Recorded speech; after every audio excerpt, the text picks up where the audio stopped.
Hello guys and welcome back to the channel. Today's project we are going to be doing the flooring. So I am going to be putting in an LVP floor. That's just the best in my opinion. It's the easiest and it's very cost effective. So let's get right into it and I'll show you guys all the steps.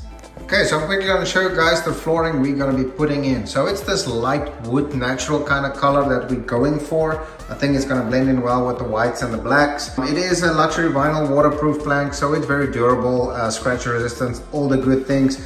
And what I like about these, and that's something I always look for when I install these floors, is that they have an underlayment. So you don't have to put an underlayment on your floor. So the tools: razor blade, pencil, little rubber hammer, quick square. This will be just for the edges on the one side for the finishing pieces. So I start off with these two first pieces all the way into the corner. I don't use spacers as I don't think it's always necessary because the temperature in your house don't fluctuate that much. I do leave a little gap at the end on this side and then also on the very end over there. So I leave a gap for the floor to expand and contract. And then another thing is the pattern. So I started with two full-length pieces. The second piece I did it just past halfway and then another one in between that. How I prefer to do it is have at least 5 to 6 inches in between your seams, and then also try to make it as random as possible. That way it will give it a more natural look. Another quick tip that I would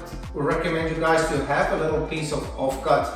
That way you can tap on these floors in case you need to. I'll show you guys what I mean here in a second.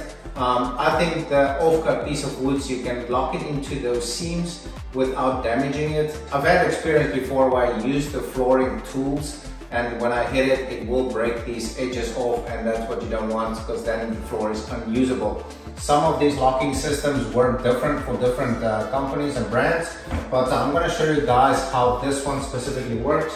So you would slide the next piece into that little locking system, and then what I like to do is I slide it until it bobs out, until it bottoms out at the back there.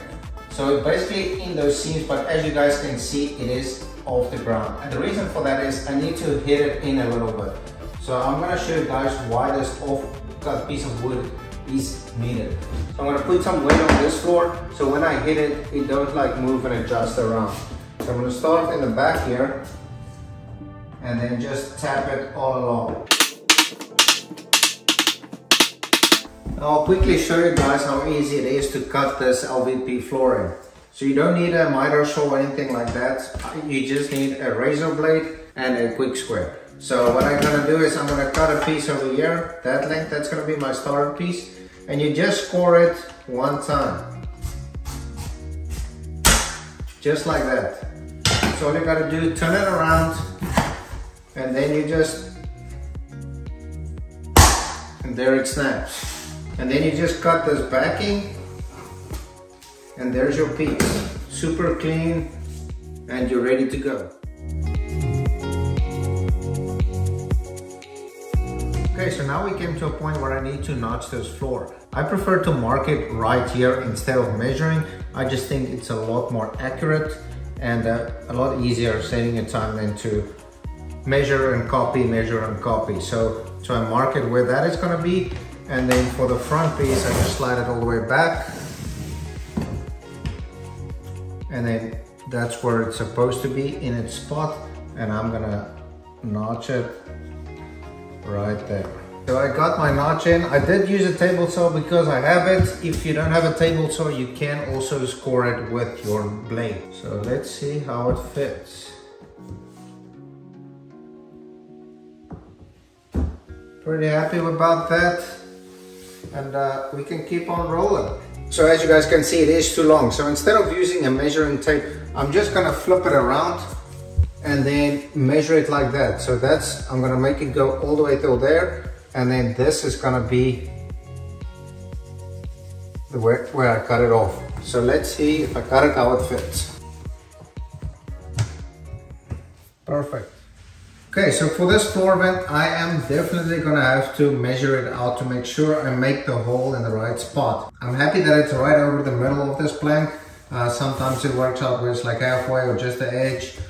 which is not the end of the world, but I got really lucky at this time. And it is okay if this hole is slightly bigger than your vent, because your vent cover would most probably still cover it. So you don't necessarily have to get it precisely.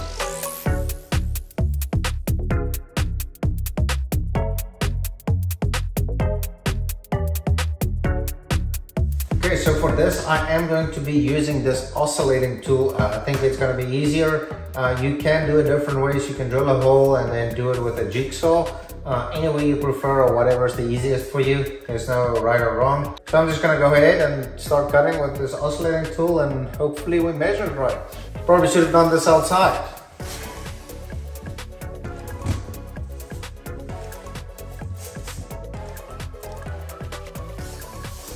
I think that's gonna work. This is the part where this tool is helpful.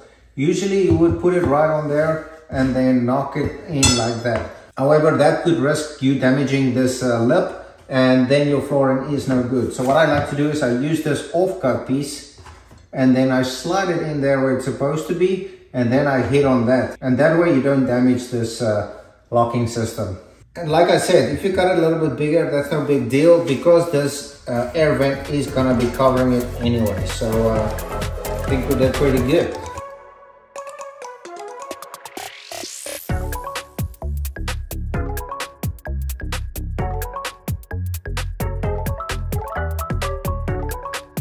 Here's another quick tip when it comes to the doorways like we are here at the moment.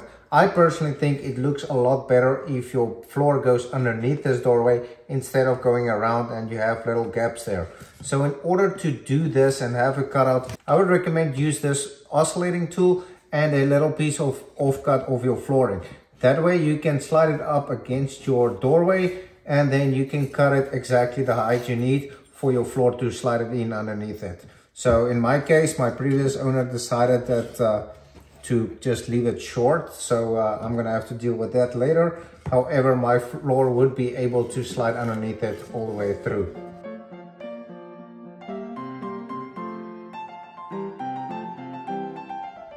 Okay guys, so we got this flooring finally done and it's looking awesome. I'm super happy the way it turned out. Love this color. We also upgraded our vent to a super awesome area floor vent, and I used the cutout that I got from this piece of wood and I put it right in there so it looks like it's all flowing together. I still need to reconnect my gas line. We got our step through the doorway here. I still need to figure out the transition. I might just put in something temporary just to cover it up. Okay guys, that's gonna be a wrap for this video. I hope you guys enjoyed this transformation as I did. I know the part that I'm the most excited about is that the floor is actually one level and there's no differences. And then also that super awesome vent. We moved the vent and we upgraded it at the same time, and I think it looks amazing. Let me know what you guys think in a comment down below. What do you guys think of this floor and the work? If you like this video, please consider subscribing. Until next time, goodbye.